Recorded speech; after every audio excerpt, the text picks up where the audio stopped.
like what you do with your courses, you're obviously starting to create disciples, or you're doing it in depth. But if we're not doing that, like, it affects my sleep.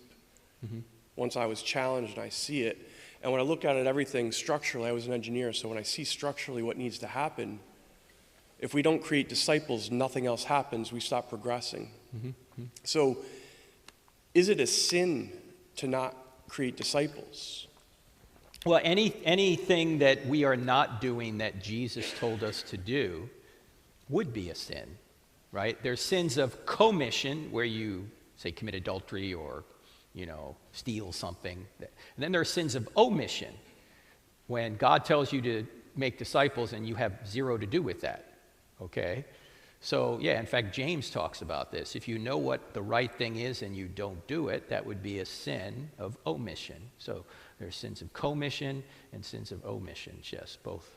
And it's pretty serious, because it's the first of the three things he talks about in Matthew 28. It's, make disciples. Yes. So if we're not doing that, Christendom is, we're in trouble.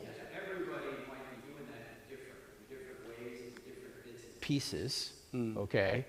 You're actually making a disciple when you're just, someone's not a Christian, but you're moving them toward Jesus, right? You're just getting them to believe that truth exists. It's one of the problems with evangelism today, is that people think they have to get everyone to the foot of the cross with every conversation.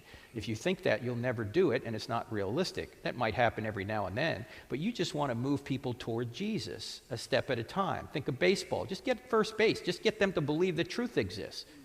Then maybe later God exists, and after that miracles are possible, and finally Jesus rose from the dead. Now they're home, okay? But you don't have to, in one conversation, think that, I got to get this person to accept Jesus, and then I've got to disciple them. It's a long process. Yeah, thank you. And as we get more mature, we can build in more complexity. Sure. It can become more like your coursework. It gets more complex. Exactly. Thank you. All right, thank you.